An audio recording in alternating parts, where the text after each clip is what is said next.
नमस्कार शेतकरी मित्रांनो, मी रमेश चौरे, संचालक अष्टविनायक ॲग्रो एजन्सी धामणगावबडे. मित्रांनो, मी आतापर्यंत तुम्हाला टरबूज असेल, मिरची असेल, असे भरपूर व्हिडिओ तुम्हाला नवीन माहितीचे टाकण्याचा आतापर्यंत प्रयत्न केला आहे आणि तोच प्रयत्न आज पुन्हा इथं करतोय. ठिकाण आहे धामणगावबडेच्या बाजूला ब्राह्मणदा म्हणून गाव आहे. शेतकरी आहे इथले, त्यांनी पहिल्यांदाच इथं टरबूज लावलेले आहेत.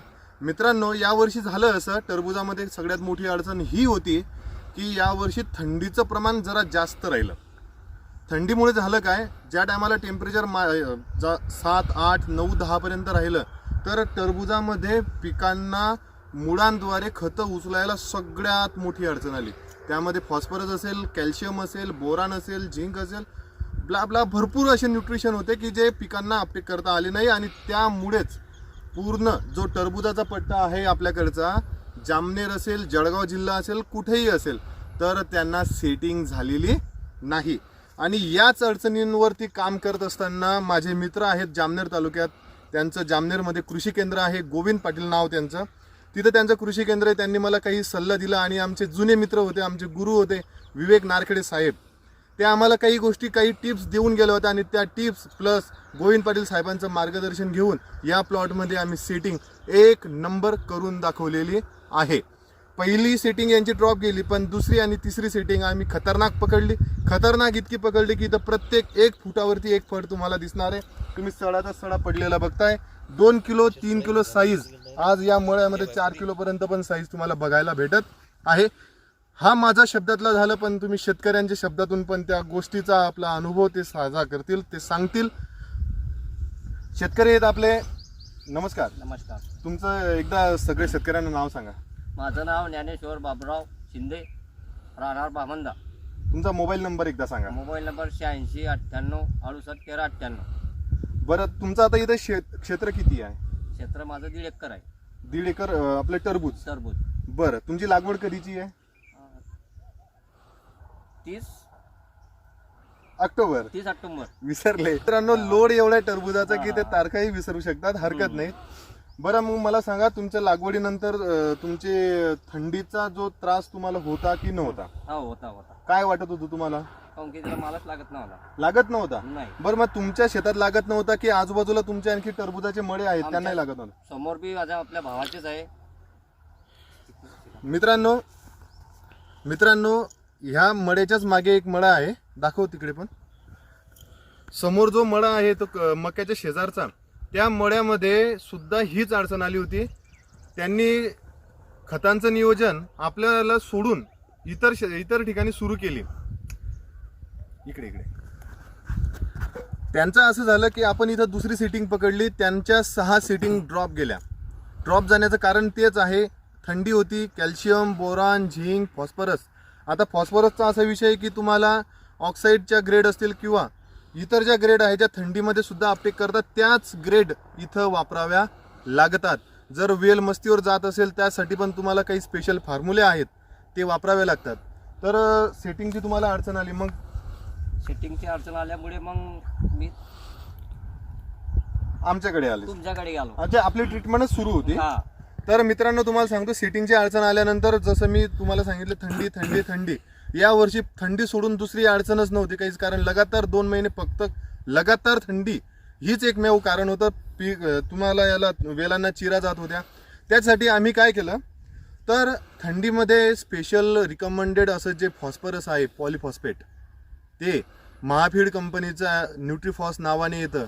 1 एकरला 2 लिटर त्याचा डोस आहे, तो सगळ्यात पहिले इथं अप्लाय केला. त्याच्यानंतर तुमचं कॅल्शियमसाठी मान्सून कंपनी किंवा आयडियल कंपनीचं टर्बो कॅल्शियम मिळत असतं 40% मध्ये, त्याचा अप्लाय केला. त्याच्यासोबतच आम्ही झिंक ऑक्साईड दिलं रिज क्लब कंपनीचं. त्याच्यानंतर बोरान दिलं आणि त्याच्यानंतर ऑक्साईड ग्रेडमध्ये ज्या 555 17 होते, 1448 होते, 1054 10 या ग्रेड वापरल्या.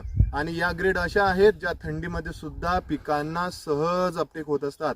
आणि त्या अपटेक झाल्यामुळे झाडामध्ये फॉस्फरस लवकर गेल्यामुळे चांगला स्टोरेज बनला. मित्रांनो, मी जसं तुम्हाला सांगितलं की फॉस्फरसची इथं भयानक अडचण होती, त्यासाठी आपण ह्या ग्रेड वापरल्याच. पण अगोदरचे काही इथं फिक्स झालेले जमिनीत जे अन्नद्रव्य होते त्यांना रिलीज करणं पण खूप गरजेचं होतं.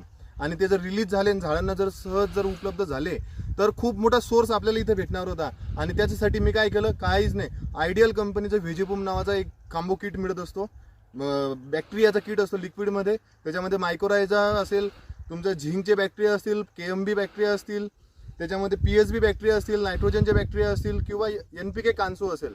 आम्ही हे सोडल्यानंतर 3 ते 4 दिवसामध्ये, जास्तीत जास्त 7 दिवसामध्ये प्लॉटला भरपूर असे न्यूट्रिशन अपटेक झाले. आणि तेव्हा सुद्धा आम्हाला सेटिंगसाठी खूप मदत झाली त्या पिकाची. जे कॅप्सूल आता इथं अडचण काय येत होती, आता हा मी आता कॅप्सूल इथं तोडत आहे आणि हा पण तोडत आहे. जे स्टोरेज न होता त्याचे असे बारीक कॅप्सूल बनतात. हे कॅप्सूल म्हणजे सेटिंग होणं खूप कठीण.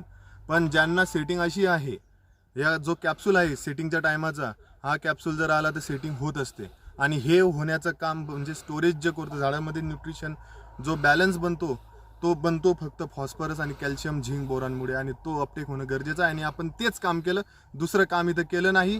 राहिला विषय, बरं कॅप्सूल बनला तुमचा, मग मधमाशीची अडचण आली. मधमाशीसाठी काय जुगाड केला? मधमाशीसाठी आम्ही ना दिवसा सहित पाहायचे आणि बंधाऱ्यात रात्री इकडे तिकडे बंधारा बघा, तिकडे- आजूबाजूला बंधारे आहेत. या बंधाऱ्यांमध्ये जे मधमाशांचे पोळ होते ते त्यांनी शोधले. शोधले आणि ते रात्री हुलवून हा हा हा शेतामध्ये कॅरेटामध्ये आणले, जसेच्या तसे कापून त्यांना शेतामध्ये. आणले. ह्या इथं बघा, आपण ही जागा बनवलेली आहे. 2 मिनिटं चाला तिथं.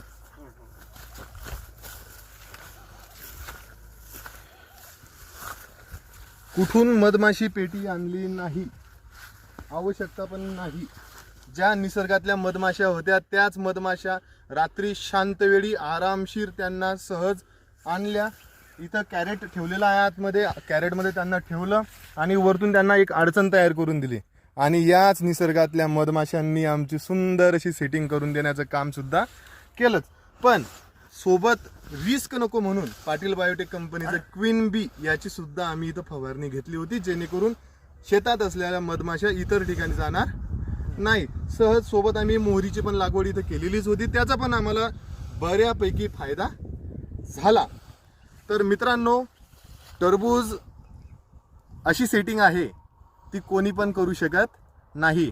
जामनेर तालुक्यामध्ये अशी गावं आहेत जे टरबुजाचे हब मानले जातात. त्या हबमध्ये सुद्धा आज अशी परिस्थिती आहे की लोक सेटिंग न झाल्यामुळे टरबूज उपटत आहे. त्या सर्व शेतकऱ्यांना मी सांगेल, तर तुम्ही जामनेरचे असाल तर गोविंद पाटील साहेबांशी भेटा. आणि जर तुम्ही आमच्या एरियातले असेल, जर तुम्हाला शक्य होत असेल धामणगाव बडेला येणं, तर धामणगाव बडेला या, तुमची सेटिंग करून द्यायचं काम मी करून देणार. जसं आज शेतकरी इथं वाचले आणि मी तुम्हाला बोललो की ईश्वर भाऊंचं पण तसं झालं होतं, तर त्यांची 6वी का होईना 7वी का होईना सेटिंग आपण पकडून दिलेली आहे. आज त्यांच्या शेतामध्ये पण 250-400 ग्रॅमचे फळं आज तयार आहे. सोबतचाच मळा होता, मदत 15 दिवस ट्रीटमेंट हुकली, पण नंतर रिकव्हर करून दिलं. तुमचा अनुभव सांगा, ट्रीटमेंट कशी वाटली? ट्रीटमेंट एक नंबर, चांगली एकदम. खर्च सांगा. खर्च आज लोक समजून घ्या, 1.5 एकराले 40,000 रुपये खर्च लागलेला आहे माझा. बस बस. अजून जास्तीत जास्त 10,000 रुपये 10,000 रुपये खर्च. खर्च खर्च सुद्धा कमी. कमी. सावकारी दुकानदारी आपण करत नाही. शेतकरी